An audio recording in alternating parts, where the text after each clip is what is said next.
Hey, back for some more guided annotations. As you can see, this is the John M. Barry prompt. This was assigned through AP Classroom last week during week 1 of our 4th quarter. Some of you who were not able to get through to AP Classroom got in touch with me. That's perfect. And I could send you a copy of this. And those of you who did, you will recall that it was done digitally through the AP Classroom platform, of course. So your version looks a little bit different than mine. Mine has a more traditional handout style with line numbers, and it's in 2 columns.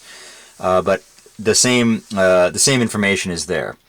This is the Barry prompt, and another guided annotation and another focus on rhetorical analysis, because that's suddenly in the spotlight with the revised AP exam.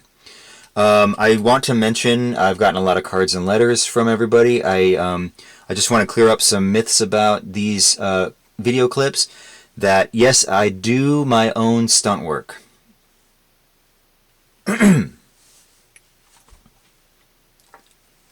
Stunt work. In the following passage from The Great Influenza, an account of the 1918 flu epidemic, author John M. Barry writes about scientists and their research. Read the passage carefully, then in a well-written essay analyze how Barry uses rhetorical strategies to characterize scientific research. Alrighty, so we've got a book, and it's about a particular topic. It's a topic that was irresistibly parallel to what during the filming of this is the COVID-19 shelter in place. We've got our speaker, Barry, and a general, this is specific subject matter, and this is even more granular here within the category of the flu epidemic of that time. Read the passage carefully, then in a well-written essay, analyze how Barry uses rhetorical strategies to characterize scientific research. That's what he is doing. That is his purpose. So what in this passage is he saying, and how is he saying these things to meet that purpose? So getting a handle on our rhetorical situation. We've got our speaker, audience, subject.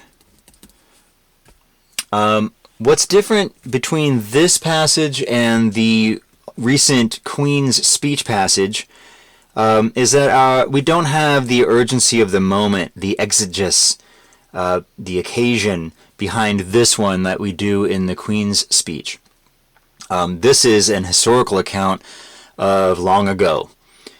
Even though there are parallels with today's situation with COVID-19, there is not the urgency here of John Barry trying to get a message out in real time during the 1918 flu epidemic. So there's a difference there. There's a slightly different feel, a detachment maybe in the tone. So audience, in a way, is not as urgent as in the Queen's speech. And that's not necessarily something you would need to address in a response to this prompt, but I think that it's an interesting counterpoint. Even with that detachment, certainty creates strength. Certainty gives one something upon which to lean. Uncertainty creates weakness. Uncertainty makes one tentative, if not fearful. And tentative steps, even when in the right direction, may not overcome significant obstacles. So let's untangle that a little bit. First, we're seeing some repetition here. Certainty, certainty, uncertainty, uncertainty. It sets up a pattern, obviously. There's a contrast going on with that juxtaposition of those opposing terms. And this opening really kind of, in terms of what the paragraph is doing there, it really sort of is defining terms, which is a very logical way to open up a persuasive piece of writing. In this case, he's trying to characterize scientific research in one way that some people may need to be convinced about. And then, again, back to the repetition of these words, It might be that you want to start scanning at this point through the rest of the passage for those words again. Maybe he really leans into that. We do have uncertainty again here.